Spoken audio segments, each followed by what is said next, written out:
வருகை புரிந்துள்ள பத்திரிகை துறையினர்களுக்கு, ஊடகத்துறை அனைவருக்கும் எங்கள் சேலம் வர தொழிலாளர் சார்பாக, என் சார்பாக நன்றி கலந்த வாழ்த்துக்களை தெரிவித்துக் கொள்கின்றேன். காலையிலிருந்து ஏன் நன்றி என்றால், காலையில் 9 மணியிலிருந்து நீங்கள் காத்திருப்பதை அறிந்தேன்.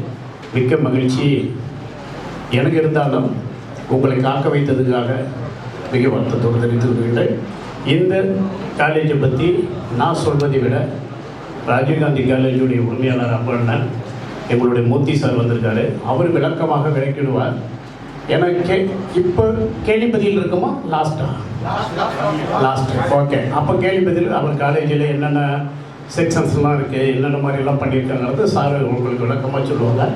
நான் ஊடகத்துறைக்கு சொல்லிக் கொள்வது, சாதாரணமாக சென்னைக்கு வந்த என்ன இந்த அளவுக்கு ஆளாக்கி வளர்த்து விட்ட என் தமிழக மக்களையும் தமிழர்களையும் இந்த தமிழ் மொழியும் மண்ணை வணங்கி என்னுடைய அடுத்த கட்ட இதோட என் வாழ்க்கையை முடித்து கொள்ளாமல் அடுத்த கட்ட காலேஜுங்கிற அளவுக்கு இந்த கொரோனா காலத்துக்கு அப்புறம் மிக ஆற்றலோடு எனக்கு துணை புரிந்த என் தொழிலாளர்கள், மேனேஜ்மெண்ட்டு அனைவருக்கும் நன்றி சொல்லிக்கின்றேன். எதுவும் முடியாது என்பது, இருக்கக்கூடாது என்பது தான் என் வாழ்க்கை. என்னை கூட நிறைய பேர் சொல்லுவாங்க, என்ன இவ்வளோ கார் இருக்குது, இவ்வளோ சொத்து இருக்குது சொல்கிறாரு, இதோட பெரிய பணக்காரெல்லாம் பேசாமல் இருக்கலாம், இருக்கிற இடம் தெரியாமல் இருக்கலாம்னு கூட கமெண்ட்டில் பண்ணுவாங்க. நான் சொல்வதற்கு காரணம் என்னென்னா, மற்ற பணக்காரனுக்கு எனக்கும் ஒரு அநாத சிறுவன், படிப்பு இல்லாமல், தாய் இல்லாமல், தந்தை இல்லாமல் இந்த சென்னையில் வந்து சாதிச்சு அதை சொன்னால் என் தமிழ் பிள்ளைங்களுக்கு ஒரு ஊக்குவிப்பாக இருக்குங்கிற காரணத்துக்கான தவிர என்கிட்ட அவர் இருக்குதுங்கிறதுக்கான காரணம் கிடையாது. அதை பெருமைப்படுத்தி கொண்டுள்ளதுக்காக இல்லை. மற்றவர்கள் என்னை பார்த்து ஒரு ஊக்குவிப்பாக இருக்கும் இளைஞர்களுக்கு. அதுதான் இன்றைக்கி நடந்துகிட்டு இருக்கு.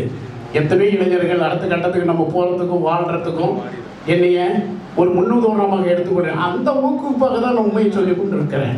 எந்த இடத்துலையும் உண்மையாக இருக்கணும், உண்மையாக வாழணும், உண்மையாகவே இருக்கணுங்கிறது தான் சொல்லி கொண்டிருக்கேன். இளைஞர்களுடைய தன்னம்பிக்கைக்காக தான் இதெல்லாம். என்னால் ஒரு படிப்பு இல்லாமல், ஒரு தாய் தந்தை இல்லாமல், ஒரு அனாதை சிறுவன் ஹோட்டலில் ஒரு கிளீனராக இருந்து, சப்ளையராக இருந்து, சாலை ஓரத்தில் ஒரு தள்ளுவண்டி போட்டு இந்த அளவுக்கு அவனால் உயர முடிவென்றால் ஒன்னால் ஏன் உயர முடியாது? அந்த கேள்வியாக தான் என்னுடைய வாழ்க்கையை நான் படம் பிடித்து என் பிள்ளைகளுக்கு நான் காட்டி கொண்டிருப்பது, தமிழக பிள்ளைகளுக்கு, இந்த மக்களுக்கும் காட்டி கொண்டிருப்பது. ஏன்னா காலேஜ் படிக்க வச்சேன்டி கூட பிள்ளைங்க போய் சில பேர் அப்பா அம்மாட்ட தகராறு பண்ணுவாங்க. எனக்கு என்ன சொத்து வச்சுருக்க, எனக்கு என்ன செஞ்ச, கல்யாணம் பண்ணி வச்சு வருவார, கல்யாணத்தில் முறைப்பான். இப்படி காலம் கொடுக்கும் பெற்றோர்களை உங்களை தாங்க முடியாது. குழந்தை பிள்ளைகளை, தமிழ் நெஞ்சுகள் யாருமே குழந்தைகளை, உங்களுக்கு இரு கைகால்கள் தான் மிகப்பெரிய சொத்து, உங்கள் ஆரோக்கியம் தான் மிகப்பெரிய சொத்து என்று எண்ணி உங்கள் வாழ்க்கையை பெற்றோர்கள் நம்மளுக்கு உயிர் கொடுத்தார்கள். நம்ம தான் வாழ வைத்துக் கொள்ள வேண்டும். நம்மளை புரிந்து கொள்வதற்காக தான் இந்த தமிழ்ச்செல்வன் அத்தனை டீ கிளாஸ் கழுவுறதுலேருந்து, கைகால் புண்ணு வந்ததுலேருந்து, நான் மசூதியில் பசிக்கு நோம்பு கஞ்சி வாங்கி குடித்ததுலேருந்து நான் சொல்லிக்கிட்டு இருக்க காரணம் உங்களுடைய தன்னம்பிக்கைக்காக. எளிமையும் இருக்கணும், சைப்புத்தன்மை இருக்கணும், பொறுமை இருக்கணும், அதே நேரத்தில் வேகம் இருக்கணும். அந்த வெற்றி அடையாளத்தை நோக்கி ஒரு சிந்தனைகள் பயணிக்கணுங்கிறதுக்காக தான் இத்தனை போராட்டங்களை நான் கையெடுத்து இந்த மண்ணுக்கும் மொழிக்கும் உங்கள் கூட பிறந்ததுக்கு உங்களுக்கு கைமாறாக நான் வாழ்ந்து கொண்டிருக்கின்றேன். என்னை பெருமைப்படுத்திக் கொள்வதற்காக நான் இத்தனை காலம் இது வீடு என்று சொல்வதற்கல்ல, உங்களுக்கும் அது கிடைக்கும். எதுவில்லாத தமிழ் செல்வத்துக்கே இவ்வளோ உழைத்தால் கிடைத்திருந்தா, இவ்வளோ அறிவும் ஆற்றலும் கொண்டு ஒரு படிப்பு, கல்வி, தாய் தந்தை துணையோடு இருக்கும் இளைஞர்களுக்கு, தமிழ் பிள்ளைகளுக்கு உங்களால் ஏன் முடியாது? அந்த வாழ்க்கைக்காக தான், உங்கள் தன்னம்பிக்கைக்காக தான் என்னை நான் அர்ப்பணித்திருக்கின்றேன். அதற்காக தான் என்னுடைய ஒவ்வொரு விஷயத்தையும் அர்ப்பணித்து கொண்டு தான் இருப்பேன். எந்த இடத்துலையும் என் வாழ்நாள் முழுவதுமே எந்த ஒளிமறைவும் என் வாழ்க்கையில் இருக்காது. அதை என்னை பெருமைப்படுத்தி, என்னை சிறுமைப்படுத்தி உங்களை வலிமைப்படுத்த வேண்டுங்கிற நோக்கம்தான் எனக்கு. அந்த நோக்கத்துக்காக தான் இந்த போராட்டம் எனக்கு. அதுக்காக நிறையா அன்பான இளைஞர்கள் எங்கே சென்றாலும் என் வாழ்க்கையை பின்பற்றி, அந்த கடையை உங்களை பார்த்து தான் வைத்தேன். நான் இந்த விஜய் டிவியில் கூட நீங்கள் பார்த்துருங்க, பீடியோன்னு சொல்ல தம்பி சொன்னார், இந்த இவ்வளோ பெரிய சம்பளத்தை விட்டுட்டு நான் இன்றைக்கி கறி இட்லி போட்டதுக்கு காரணமே நீங்கள் தான். நான் அந்த மாதிரி இளைஞர்களுக்கு ஒரு ஊக்குப்பாக இருக்கேன். என் வாழ்க்கை ஒரு நீ நடந்தால் தடம், நான் நடந்தால் பாடம் என்று சொல்வேன். என் வாழ்க்கை ஒரு தடம் அல்ல, ஒரு பாடம். அது உங்களுக்கெல்லாம் தமிழக இளைஞர்களுக்கு உறுதுணையாக இருக்க வேண்டும். பாருங்கள், இந்த பிரியாணி கடையே காப்பாற்ற முடியுமா முடியாதான்னு ஒரு ஹோட்டல் நடத்துவது எவ்வளோ சிரமம், எவ்வளவோ இக்கட்டான நம்ம கொரோனா நேரத்தில் கடைகளெல்லாம் தாண்டி இன்றைக்கி காலேஜ் அளவுக்கு வந்து நிற்கிறேன் என்று சொன்னால் மீண்டும் பெருமைப்படுத்திக் கொள்வேன். இந்நாள் முடியவில்லை என்றால் ஒன்னால் ஏன் முடியாது? என் தமிழ் பிள்ளைகளே, அதுதான் என்னுடைய கேள்வி. உங்களால் முடியும், ஒன்னால் முடியும் என்றால் வேறு யாரால் முடியும்? அந்த முயற்சிக்காக தான் நான் அடுத்த கட்டத்தை தொட்டிருக்கின்றேன். நான் இந்த ஆன்லைன் இதில் போட்ட உடனே ஒரு 4 நாள்லேயே 18,60,000 பேர் விண்ணப்பித்தீர்கள். உடனே முடங்க சொல்லிட்டேன். இவ்வளோ அன்பும் ஆதரவு உங்ககிட்ட இருக்கும்போது இந்த காலேஜ் ஒரு காலேஜோடு இல்லை, எங்கள் மூர்த்தி சார் தலைமையிலையும், எங்கள் செந்தில் சார் தலைமையிலும், எங்கள் ராஜா சார் தலைமையிலும், எங்களுடைய டீம் தலைமையில் அடுத்த ஆண்டு 30 காலேஜுகளை நான் தொடங்க இருக்கின்றேன். அதுக்கான பணிகள் நடந்து கொண்டிருக்கின்றது. இதனால் இளைஞர்களுக்கு மற்ற காலேஜுக்கு நமக்கு உள்ள வித்தியாசம் என்னவென்றால், மற்ற காலேஜ் ஓனர்கள் பணத்தை போட்டு உரிமையாளர்களாக இருப்பாங்க. நான் பணத்தை போட்டவன் இல்லை. அத்தனை கேட்டரிங்கள் இருக்கிற சமையல் கலைகளும் தொழில்நுட்பங்களும் சர்வீஸிலிருந்து எப்படி செய்ய வேண்டும் என்பதிலிருந்து அனைத்தும் எனக்கு எக்ஸ்பீரியன்ஸாக பாடமாக சிறு வயதிலிருந்து எனக்கு இருக்குது. ரொம்ப ஈஸியாக பிள்ளைகளை நான் கையாண்டு விடுவேன். நீங்கள் 3 மாதம் படிக்க வேண்டியது இருந்தால் என்கிட்ட 1 மாதமே போதும், உங்களை தேர்த்திடுவேன். அத்தை ஆற்றலோடு உங்களுக்கு நானே பாடம் எடுக்க இருக்கின்றேன், உள்ள ஆலோசனையாக இருக்கின்றேன். அதனால் நீங்கள் பயன்படக்கூடியவங்க. அது மட்டும் இல்லை, நம்ம நிர்வாகத்திலேயே வேலை வாய்ப்பு இருக்குது. படிக்கும் போது 10,000 சம்பளம் 5,000 சம்பளம்லாம் கிடையாது. நீ படிக்க எங்கள் காலேஜில் ட்ரெயின் ஆனவன் இருக்கும்போதே என் கடைக்குள்ள நீ ஒரு பிளேட் அடிக்கிற இல்லை மாஸ்டர் அப்படின்னா 40,000 80,000 வரைக்கும் போக முடியும். என்னுடைய காலேஜில் படிக்கிற பிள்ளைங்க அதுக்கு ஏன்டி வேலை வாய்ப்பு இருக்குது. நம்ம சேலம் மாறாரு உலகம் எங்குன்னா 2000 கிளைகளை திறக்கிற ஒரு வியூகத்தில் அமைச்சுக்கிட்டு இருக்கிறோம். இன்றைக்கி தமிழ்நாடு எங்கும் வேலை நடந்துகிட்டு இருக்கு. இன்றைக்கி இருக்கிற கிளைகள் ஒரு 50 கிளைகள் என்றால் 50 கிளைகள் வேலை நடக்குது. London, East Ham, Australia, Canada, Malaysia, Singapore போன்ற பகுதியெல்லாம் பணிகளை தொடர்ந்து நடந்திருக்கு. அதனால் நீங்கள் விரைவில் நம்ம காலேஜில் சேர்ந்து விரைவில் பணியில் சேரலாம். இது அரசு வேலை வாய்ப்பும் இருக்குது, கப்பல் வேலை வாய்ப்பு இருக்குது, ஹோட்டல் வேலை வாய்ப்பு இருக்குது. அடுத்தது மூர்த்தி சார் உங்களுக்கு விளக்கமாக சொல்லுவார்கள். அவர் சொல்ல வேண்டிய உங்கள் கேள்விக்கு நான் பதிலளிக்க இருக்கின்றேன். இந்த நோக்கம் படிப்பில்லாத யாரையும் நான் இன்னொன்று கூட அறிவிச்சிருக்கிறேன். ஃபீஸ் கூட இல்லையா, உண்மையான முறையில் இல்லைன்னா கூட அவங்களுக்கு கற்றுக் கொடுத்து வேலைக்கு அனுப்பி அப்புறம் கூட வாங்கிக்கலான்னு நாட்டிலே முறையாக இதை நான் செய்ய இருக்கிறேன்.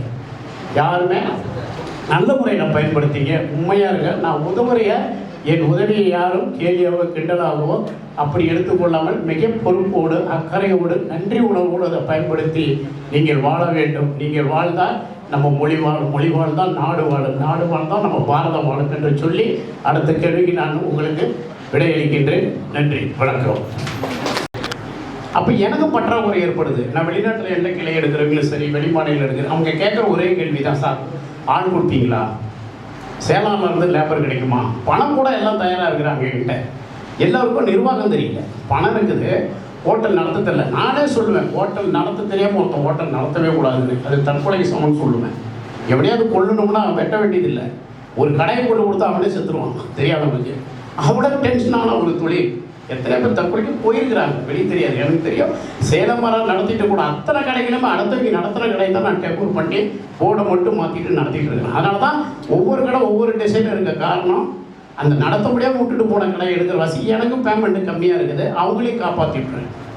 அதனால் இந்த ஹோட்டல் நடத்த தெரியாது, நடத்தக்கூடாது. இப்போ எல்லாருமே ஆள் கேட்குறாங்க, சார் ஆள் கிடைக்குமா, லேபர் கிடைக்குமா? மாஸ்டர் கிடைச்சிட்டா சேலாராக இருக்க 5000 கடை உணவு பொழுது இப்போ உடனே போடலாம்.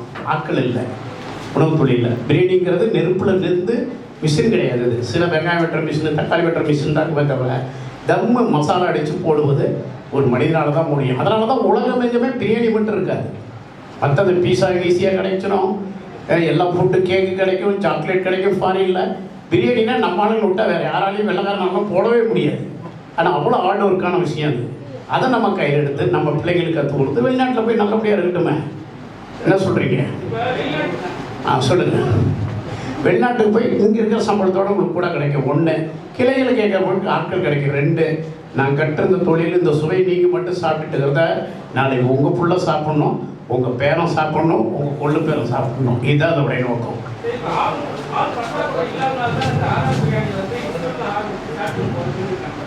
எனக்கு மட்டும் இல்லை, வேண்டு முழுவதுமே ஃபுட் இண்டஸ்ட்ரிக்கு பால் பற்றாக்குறை. அதனால தான் இந்த துறைன்னு இல்லை, தமிழகத்தை நீங்கள் எடுத்துக்கிட்டீங்களா, கட்டடத்துறையாக இருக்கட்டும், கார்பெண்டர் துறையாக இருக்கட்டும், எந்த துறையை நெல் இருக்கிறதுல விவசாயத்துலேருந்து இன்றைக்கி நார்த்துலேருந்து ஆள் எடுக்க வேண்டிய நிலையில் இருக்கிறோம்.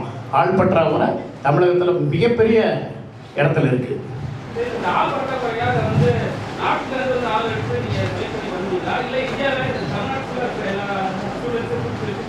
மூர்த்தி மூர்த்தி சார் அதுக்கு பதில் இருக்கிறாரு. காலேஜ் உரிமையாளர் வெட்டி கொடுப்போம். ஒரு இன்ஜினியரிங் காலேஜுக்கு 500 பேர் வேணும்னா 5000 பேர் படிச்சு ரெடியாக இருக்காங்க. ஒரு ஆர்ட்ஸ் அண்ட் சயின்ஸ் காலேஜ்லேயோ அல்லது ஐடி சொல்யூஷன் பேஸ்லேயோ பார்த்தீங்கன்னா ஐடி படிக்கிறவங்க 100 பேர் இருப்பாங்க. ஐடிக்கு படிக்காத ஒரு 400 பேர் எக்ஸ்ட்ரா இருப்பாங்க. ஒரு அம்பர்லாக்குள்ள 10,000 பேர் வேலை செய்கிறாங்க ஐடி. கேட்ரிங் என்னென்னு பார்த்தீங்கன்னா உங்களுக்கு ஸ்டார் ஹோட்டல்ஸ் மட்டுமே கேட்ரிங் கிடையாது. ஸ்டார் ஹோட்டல்ஸாக இருக்கட்டும், ஷிப்பிங் கார்பரேஷனாக இருக்கட்டும், அல்லது ஏர்லைன்ஸாக இருக்கட்டும். இன்றைக்கி தமிழ்நாட்டில், குறிப்பாக தமிழ்நாட்டில் எத்தனை எஸ்சி சைடு இருக்குன்னு பார்த்தீங்கன்னா அப்படி சென்னையில் மட்டும் 7 எஸ்சி சைடு, 7 எஸ்சி சைடு. எல்லா இடத்துலையும் இண்டஸ்ட்ரியல் கேட்ரிங்கிறது பார்த்தீங்கன்னா 10,000 பேர், ஒரு ஃபேக்ட்ரியில் 10,000 பேர் வேலை செய்யணும், 10,000 பேர் வீட்டுக்கு சாப்பாடு கொண்டு போகிறது. அவ்வளவும் ஒரு இண்டஸ்ட்ரியல் காரிடாரில் தான் ப்ரொவைட் பண்ணுறாங்க. இந்த மாதிரி எல்லா எஸ்சி சைட்லையும் சரி, ஸ்பெஷல் எக்கனாமிக் ஜோன் மட்டும் எனி ஃபேக்டர்ஸ்லேயும் நீங்கள் வந்து இண்டஸ்ட்ரியல் கேட்ரிங்க்கு அவ்வளோ ஆட்கள் தேவைப்படுது. ஆனால் ஆட்கள் கிடைக்கிறது. அப்போ என்னென்னா ஹோட்டல் மேனேஜ்மெண்ட் காலேஜ் வந்து ஆரம்பிக்கிறாங்க. தமிழ்நாட்டில் 2 தான் இருக்குது. திருச்சியில் ஒரு சென்ட்ரல் ஹோட்டல் இருக்குது. அதுக்கடுத்து எஸ்ஆர்எம் ஒன்று பண்ணிட்டு இருக்காங்க. இன்னும் வந்து 3 இன்ஸ்டியூஷனாக ரெப்யூட்டடாக பண்ணிட்டு இருக்காங்க. இந்தியா லெவலில் பார்த்தீங்கன்னா ஒரு 100 இன்ஸ்டியூஷனாக ரெப்யூட்டடாக இருக்கும்.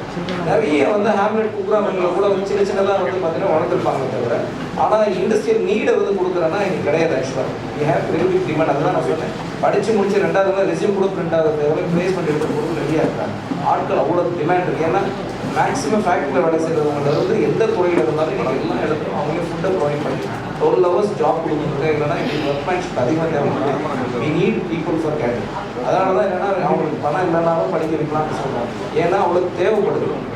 நம்ம ஒன்றும் வந்து நம்ம ஒரு 20% ஃப்ரீயாக பண்ணால் கூட 80% கமர்ஷியலாக தான் பண்ண போகிறோம். ஆனால் என்னென்னா நீங்கள் இது அஃபோர்டபுள் காஸ்ட்டில் கொடுத்து பெட்டர் எஜுகேஷன். அது தமிழ்நாட்டில் படிச்சிருந்தாலும் எந்த ஊரில் படித்தாங்க அது ஒரு பிரச்சனையே கிடையாது. எத்தனை company can give the better education.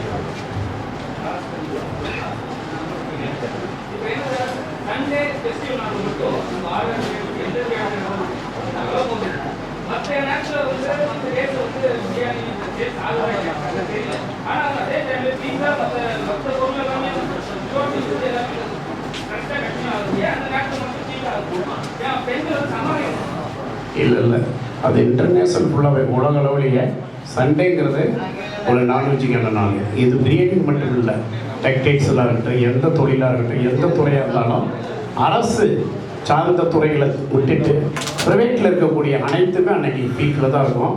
ஒரு பத்திரிகையாளர் நீங்கள் இப்படி கேட்டது எனக்கு ஆச்சரியமாக இருக்குது. இல்லை அது வந்து ஹாலிடே நாள். ஹாலிடே நீங்கள் சனிக்கிழமை நைட்டு கொண்டாடுவாங்க. சனிக்கிழமை பகல் கொஞ்சம் இருக்கும், ஒரு 70% இருக்கும். ஞாயிற்றுக்கிழமை அது 100% மாறிக்கும். திங்கக்கிழமை மறுபடியும் நார்மல் ஆகிடுவாங்க. இது நீங்கள் வெள்ளிக்கிழமை எடுத்துட்டிங்கன்னா கொஞ்சம் ஸ்லோவாக இருப்பாங்க. செவ்வாய்க்கிழமை ஸ்லோவாக இருக்கும். ஒரு நான்வெஜ் பிஸ்னஸ்ங்கிறது புதன், வியாழன், சனி, ஞாயிறு 4 days தான். வெஜிடேரியனுக்கு எல்லா நாளுமே ஆவரேஜாக இருக்கும். இதுதான் காரணம். ஞாயிற்றுக்கிழமைங்கிறது நீங்கள் பார்த்துருக்கீங்க. இந்த கோழிக்கடை பார்த்துருக்கீங்களா, பிரியாணி கடை மட்டுமே ஏன் பார்க்குறீங்க? கோழிக்கடைக்கு போக, நீங்கள் கறிக்கடைக்கு போக, எல்லா இடத்துலையும் கியூ இருக்குது தான் செய்ய. அது வந்து உலகத்தில் ஒரு நான்வெஜ்ஜுக்கான நாள் கொண்டாடக்கூடிய ஒரு டே. நான்வெஜ்ஜுடைய டே ஒரு டே இருந்தால் அது சண்டே.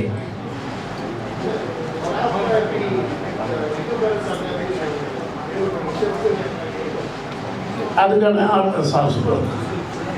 சார் இந்த இண்டஸ்ட்ரியில் ஏற்கனவே ஒரு 15 வருஷம் 20 வருஷத்துக்கு முன்னாடியே படித்தவங்க அவங்க தொடர்ந்து இண்டஸ்ட்ரியல் கேட்டரிங்கில் சில பேர் ஒர்க் பண்ணியிருக்காங்க. சில ரெஸ்டாரண்ட்ஸில் ஒர்க் பண்ணியிருக்காங்க.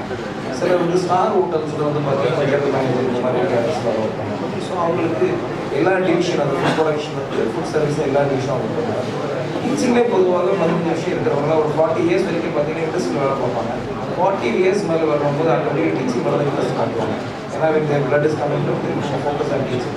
ஸோ அந்த வகையில் நாங்கள் எடுத்துருக்கிற ஃபேக்கல்டிஸ் ரொம்ப மல்டி லாங்குவேஜ் மல்டிபிள் ஏரியாவில் ஒர்க் பண்ணுவாங்க.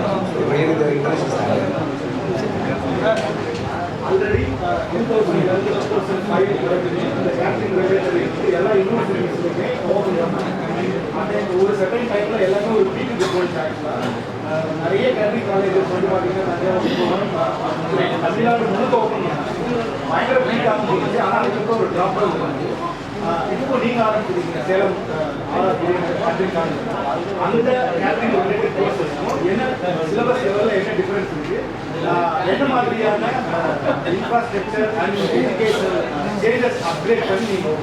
ஸோ பாயிண்ட் நம்பர் 1 சார், நீங்கள் 2012 வரைக்கும் பார்த்தீங்கன்னா engineering was in a capitation of 5 to 10 lakh rupees. Then it has come down. Now polytechnic is in the boom. இன்னைக்கு இப்போ அதே போல் data science and artificial intelligence இன்னைக்கு பூமில் இருக்குது. ஸோ இன்னைக்கு டிமாண்ட் என்ன, இன்னைக்கு டிமாண்ட் ஆகும். ஒரு கொஞ்ச நாள் கழிச்சு முதல்ல வந்து மெக்கானிக்கல் ஒரு பெரிய டிமாண்ட் இருக்கும். மெக்கானிக்கலுக்கு சப்வேஸ் பார்த்தீங்கன்னா அங்கே பிரான்ச்சஸ் வந்து மெக்கானிக்கல் ப்ரொடக்ஷன் தான் வந்தாங்க. ஸோ இப்படி ஏரியா வைஸ் எலக்ட்ரிக்கல் வரும்பொழுது எலக்ட்ரானிக்ஸ் பூம் ஆயிருது சில நேரத்தில். இன்னைக்கு வந்து பார்த்தீங்கன்னா இந்த கோவிட்ல பார்த்தீங்கன்னா செமிகண்டக்டருக்கு வந்து இவ்வளோ எலக்ட்ரானிக்ஸ் இன்ஜினியர்ஸ் இருந்து கூட we were in the need of semiconductor manufacturing, multi-layer ceramic capacitor manufacturers நம்ம தேவைப்பட அலைஞ்சோம். ஏன்னா இருக்கிறது 3 கண்ட்ரி தான் மோனோபோலியாக இருக்காங்க. ஒன்று டைவான், ஒன்று சவுத் கொரியா அண்ட் ஜப்பான். இந்த 3 பேர் தான் மோனோபோலியாக இருக்காங்க. பட் அது பெரிய டிமாண்ட் அண்ட் சப்ளை பண்ண முடியல. அப்படி எப்படி இன்ஜினியரிங்க்கு இந்த மாதிரி ஒரு டிமாண்டோ, ஐடி சொல்யூஷனுக்கு ஒரு டிமாண்ட் இருந்ததோ, சிவில் இன்ஜினியரிங் ஒரு டிமாண்ட். ப்ரெசென்ட் சிச்சுவேஷன் இப்போ பார்த்தீங்கன்னா சிவில் இன்ஜினியரை விட ஆர்கிடெக்சர் ரொம்ப டிமாண்ட், ஆர்கிடெக்சரை விட பார்த்தா ஸ்ட்ரக்சர் இன்ஜினியரிங் ஒரு டிமாண்ட். ஸோ டிமாண்ட்ஸ் வந்து ஏன்னா இப்போ பெரும்பாலும் வீடு கட்டுறது எல்லாருமே ஒரு மேஸ்திரி கூட பிளான் பண்ணுறாங்க. ஆர்கிடெக்சருக்கு ஆள் தேவை, ஸ்ட்ரக்சருக்கு ஆள் தேவை. அதுபோல் இந்த கேட்டரிங் நீங்கள் சொன்ன மாதிரி தமிழகம் ஃபுல்லாக பரவி கிடந்தது. ஏன்னா அன்னைக்கு வந்து அட்டானமஸ் யூனிவர்சிட்டி, டீம் யூனிவர்சிட்டி நிறைய அஃபிலியேஷன் கொடுத்து நிறைய பண்ணி வச்சுருக்காங்க. நாங்கள் ஆர்ஆர் என்ன பண்ணோம்னா எங்களுக்கு ஓன் ரிசோர்ஸஸ் இருக்குது. முதல்ல ஃபர்ஸ்ட் எங்களோட ப்ளஸ் என்னன்னா we have our own sources. ஒரு சோர்ஸ் என்ன, we have kitchen across Tamil Nadu. we have kitchen across Tamil Nadu. ஒன்று. ரெண்டாவது இன்ஸ்டிடியூஷனுக்குள்ளாக பண்ணியிருக்க இன்ஃப்ராஸ்ட்ரக்சர் என்னன்னா ப்ரொடக்ஷன் பார்ட்டுக்கும் சரி தனியாக இருக்குது, ஹவுஸ் கீப்பிங் பார்ட்டுக்கு தனியாக பண்ணியிருக்கிறோம், ஃப்ரண்ட் ஆஃபீஸ் மேனேஜ்மெண்ட் தனியாக பண்ணியிருக்கிறோம், பேக்கரி அண்ட் கான்ஃபெக்ஷனுக்கு தனியாக பண்ணியிருக்கோம். ஒவ்வொரு டிபார்ட்மெண்ட்டும் தனித்தனியாக நம்ம எல்லாமே லேப்ஸ் பண்ணுறோம். அல்டிமேட்டாக ஒரு டைமில் வந்து ஏன்னா நாங்கள் வந்து டார்கெட் 400 எங்களோட இன்டேக் வந்து 400 student, 200 first batch, second batch வந்து ஈவினிங் பேட்ச் வந்து பார்த்தீங்கன்னா ஒரு 200 ஸ்டூடெண்ட்ஸ். அல்டிமேட்டாக ஆல் எல்லா ஸ்டூடெண்ட்ஸுமே மேக்ஸிமம் 80% ஸ்டூடெண்ட்ஸ் ஒரே டைமில் லேப் ஒர்க் பண்ணுற மாதிரி தான் நம்ம செட் பண்ணியிருக்கோம். ஸோ இந்த லேப் எக்ஸ்பீரியன்ஸு அதோடு சேர்த்து கொடுக்குற நம்ம தியரி எக்ஸ்பீரியன்ஸு, அது கொடுக்குற நாங்கள் இன்டர்னல் அசஸ்மெண்ட்டு, இது எல்லாமே அந்த ஸ்டூடெண்ட்டு பெரும்பாலும் நல்ல அதாவது எவ்வளோ பெரிய ரேட்டு சார் கேட்ரிங் வந்து பார்த்தீங்கன்னா இன்றைக்கும் ஸ்விஸ்ஸில் 7 லட்சம் ரூபா சார் சம்பாதிச்சிருக்கோம். இன்றைக்கும் கேட்ரிங் காலேஜ் வந்து லண்டனில் MBA பண்ணுறவங்கள சார்ஜை விட இது கேட்ரிங் காலேஜ் வந்து ஸ்விஸ்ஸில் படிக்கிற பசங்க, யூகேல படிக்கிற பசங்க 30 லட்ச ரூபா பேக்கேஜ் கொடுத்து பண்ணிக்கிறாங்க. இன்றைக்கும் ஹையஸ்ட் பேர் வந்து நீங்கள் எல்லா இண்டஸ்ட்ரி ஐடி ஃபீல்டு ஈக்குவலாக சம்பளம் கொடுக்குற ஒரே துறை வந்து பார்த்தீங்கன்னா கேட்ரிங் தான். நீங்கள் வந்து சார் சொன்னார் ஒரு மாஸ்டருக்கு என்ன 40,000 80,000 கொடுக்குறீங்க. நான் சொல்கிறது இன்னும் ஒரு படி மேலே போங்க, ஓவர்சீஸ் போங்க, இன்னும் ஒரு படி நட்சத்திர ஒரு ஸ்டார், 10 ஸ்டார் ஒரு போங்க, ஒரு 7 ஸ்டார் போங்க, 5 ஸ்டார், அப்படி இன்னும் மேலே போய் செஃப்போட டிமாண்ட் பெருசாக இருக்குது. ஏன்னா செஃப்பை நம்பி மட்டும்தான் எல்லா ஹோட்டல்ஸும் இயங்கிட்டு இருக்கு. எத்தனை 1000 கோடி போட்டாலும் முழுக்க செஃப்பை நம்பி மட்டும் தான் இயங்கிட்டு இருக்கு சார். அது மட்டும் இல்லை, எங்கள் காலேஜில் என்ன டிஃப்ரெண்ட் என்ன ஒத்தவரையில் கேட்டால், நான் முதலாளி கிடையாது, நானே ஒரு செப்பு தான். ஒரு செப்பு உருவாக்குறாரு, இதுதான் உண்மை. நான் பணம் போட்ட முதலாளி கிடையாது, நீங்கள் புரிஞ்சுக்கணும். முதல் முதலாளியே அந்த காலேஜுக்கு நான் தான், சரிங்களா? அதை நீங்கள் உணர்ந்துக்கணும். எந்த காலேஜுக்கும் இல்லாத ஒரு எக்ஸ்பீரியன்ஸை என் பிள்ளைகளுக்கு ஒரு ஆற்றலாம் அவனுக்கு எப்படி சொன்னவன் ஏற்றுக்குவாங்கிற நுணுக்கு எனக்கு தெரியும். ஒரு விஷயத்தை நம்ம சொல்கிறதுல தான் இருக்குது. நான் ஒரு தாபாவில் சாப்பிட்டுட்டு இருந்தேன், கொஞ்சம் ரசம் வைப்பான்னு சொன்னேன். ரசமா அப்படின்னு அதர்ச்சி ஆகிட்டான். என்னடா இவ்வளோ அதர்ச்சி ஆகிட்டீங்க, என்ன ரசம் எப்படி சார்னா? உடல்லப்பா அந்த தக்காளி பழத்தை பிழிச்சுக்க, இந்த மிளகு சீரகத்தையும் பூண்டெல்லாம் ஒன்றா போட்டு இடி, இந்த பச்சை மிளகம் போட்டு இடிச்சுக்க, அப்படியே சூடு பண்ணி எடுத்து வைப்பாங்க. இந்த சொல்கிற விதத்தில் போனால் உடனே எடுத்து வந்துட்டான். இதுவே நம்ம அவனை என்ன ரசம் வைக்க தெரியாதா? முன்ன தக்காளி எடுத்துக்க, பூண்டை எடு, மிளகு எடு, சீரகத்தை எடு, பச்சை மிளகாய் எடு, அதுக்கப்புறம் அதை ஒன்றொன்னா போட்டு இடித்து தனித்தனியாக எடு, அடுப்பை பற்ற வை, சூடு பண்ணு, எண்ணெய் ஊற்று, தக்காளியை போடு. முன்ன தக்காளி வதக்கு இப்படி சொல்லி தான் நிச்சயமாக ரசம் வச்சுருக்க முடியாது. ஆமாம், அந்த சொல்கிற நுணுக்க போப்பா எல்லாத்தையும் இடித்து கொதிக்க வச்சு எடுத்து வைப்போம், போப்போன்னே 10 நிமிஷம் எடுத்துகிட்டு வந்துட்டான். இந்த நுணுக்கம் ஏன்றது அந்த பிள்ளைகளை எப்படி, ஏன்னா அந்த எக்ஸ்பீரியன்ஸ் என் ரத்தத்தில் வேறு உங்களுக்கு தெரிஞ்சிருக்கும். அந்த உணவுத்துறை விட்டால் எனக்கு வேறு தெரியாதுங்கிறதுக்காகவே நான் சினிமா எடுத்துவேன், தெரிஞ்சுக்கணுன்னு. தெரியாதுங்கிறதாகவே நடித்தோன்னா கூட நடிக்கணும்னு. தெரியாதே நான் செஞ்ச போது தெரிஞ்ச என் தொழிலை எப்படி செதுக்குவேன் என் பிள்ளைங்களை, புரிதுங்களா? அந்த நுணுக்கம் எனக்கு தெரியும். எப்படி தட்டி கொடுத்தா அவங்க வேலை செய்கிறாங்க. அப்துல் கலாம் ஐயா சொல்லுவார், எல்லா வகையிலையும் அவனை அவமானப்படுத்தி விட்டு மறுபடியும் அவன்கிட்ட நன்மை எதிர்பார்த்தா நடக்குமான்னு. நான் அந்த அப்துல் கலாம் ஐயாவுடைய வார்த்தையை படித்தவன். அதனால் அந்த பிள்ளைகளை அவ்வளோ அழகாக கொண்டு போய் சீக்கிரம் அவங்களை ஒரு அறிவு காட்டலாம் கொண்டு வர முடியும். ஒரு தள்ளுவண்டியை இவ்வளோ பெரிய சாம்ராஜ்யம் ஆக்கியிருக்க முடியுமாங்கிறது உங்களுக்கு உணர்ந்த விஷயம் தானே. எத்தனை பேரை நான் வளர்த்துருப்பேன், எத்தனை பேரை கரம் பிடிச்சி கை பிடிச்சி எப்படி கொண்டு வந்திருப்பேன். அந்த வேலையை தான் நீங்கள் காலேஜ் உள்ள நான் தொடங்க போகிறேன். இது சிறிய ஒரு வட்டத்துக்குள் அடங்காம மிகப்பெரிய தமிழ்நாட்டில் ஒரு தாக்கத்தை மாணவர்கள் மத்தியில் ஏற்படுத்த வேண்டும் என்பதுதான் என் நோக்கம். மற்ற காலேஜுக்கு நம்ம காலேஜுக்குள்ள விஷயம் அதுதான். இங்கே ஒரு முதலாளி கிடையாது, ஒரு தோராளி உள்ள போறாரு காலேஜுக்குள்ள.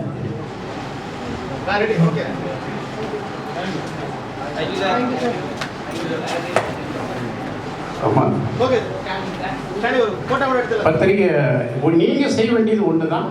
இதை நம்ம பிரபலப்படுத்தி நிறைய பேருக்கு நம்ம காலேஜில் வேலை வாய்ப்பை நீங்கள் ஏற்படுத்தி கொடுங்க. அது எப்படி ஒளிபரப்பணும், எப்படி செய்யணுங்கிறதெல்லாம் உங்களுக்கு தெரியும்.